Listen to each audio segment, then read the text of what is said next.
Assalamualaikum warahmatullahi wabarakatuh. Para hadirin hadirat rahimakumullah, para pemirsa yang berbahagia, ada lagi pertanyaan yang sebenarnya sudah pernah saya jelaskan, tapi kayaknya para netizen masih penasaran. Ustadz, apa isu kebangkitan PKI itu bukan halusinasi, bukan kepentingan politik atau komoditas politik? Ya, terserah persepsi panjenengan. Tapi kan kita bebas toh mempersepsikan apa itu, bebas. Ya ndak usah jarem atau ndak usah jangget, ndak usah kemerungsung, ndak usah kebakaran jenggot kalau ada orang yang bicara kebangkitan PKI. Sama dengan kalau ada orang bicara, oh ndak ada PKI, monggo saja, asal jangan mencaci. Ya, saya mohon maaf, saya menyaksikan video anak muda yang menyatakan bahwa orang yang mengatakan ada kebangkitan PKI itu goblok. Ya janganlah. Untuk apa untungnya mencaci orang itu? Orang yang berbeda ya sudah, nggak ada apa-apa. Sama haknya kok orang yang mengatakan ada kebangkitan PKI dan tidak ada kebangkitan PKI, itu sama haknya. Soal yang benar mana, ya tentu sesuai keyakinan masing-masing. Ya terus terang saya komunikasikan, saya ada grup para guru besar, ada grup para jenderal, banyaklah para tokoh nasional. Saya sudah sangat banyak menerima itu. Tentu mohon maaf ya, Bapak Menhan atau mantan Menhan, Bapak Jenderal Ria Mirzad Riyakudu menyampaikan jelas ada kebangkitan PKI. Yang mengatakan tidak ada justru harus dicurigai. Itu kan beliau mengatakan gitu. Bapak Jenderal Prabowo Menhan sekarang juga pernah menyatakan ada gejala kebangkitan PKI. Mantan Panglima TNI Bapak Gatot Nurmantio juga tegas jelas menyatakan ada. Beliau tentu waktu menjadi panglima kan punya intel, punya bais. Jadi ada intel yang menyampaikan begitu. Bahkan mohon maaf ya, ada seorang kiai senior di Jombang mengatakan, ya mohon maaf ini ungkapan beliau, arek-arek enom itu, anak-anak muda itu kalau belum dikepruk PKI, belum nyadar kalau ada PKI. Itu kan ungkapan yang menurut saya makjlub itu. Jadi jangan sampai kita dikepruk baru nyadar ada PKI. Kan tidak ada salahnya toh kita merasa ada kebangkitan PKI, asal tidak menjadi komoditas politik aja, asal menjadi tawaran kewaspadaan. Dan gelagat itu kan disebutkan oleh para tokoh yang menyebutkan tadi. Masa 3 jenderal, kemudian kiai, dan banyak lagi sebenarnya yang menyatakan memang ada kebangkitan PKI. Ya sudah, berarti kan kita harus waspada, karena jelas PKI memang tidak akan cocok hidup di negeri ini, karena di negeri ini adalah negara Pancasila, negara UUD 45, negara yang mengharuskan orang warganya berketuhanan yang Maha Esa.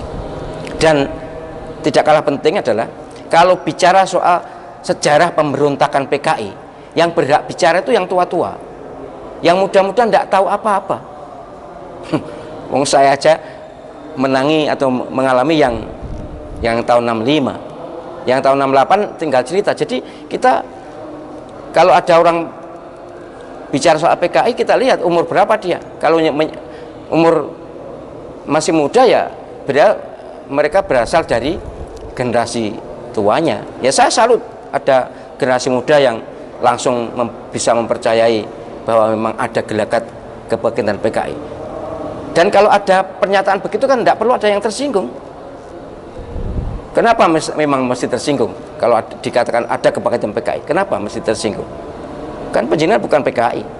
Ya sudah, kita dukunglah tindakan kewaspadaan. Kemudian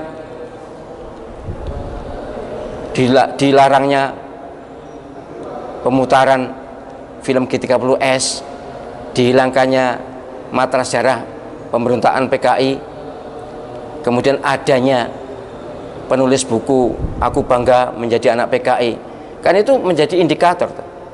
Sekali lagi, kita tetap menghargai, menghormati orang yang berbeda, yang tidak merasa ada kebangkitan PKI, yang memang PKI sudah hilang. Iyalah, sudah hilang, tapi bangkit lagi atau enggak? Karena pernyataan ketua PKI Aidit dulu,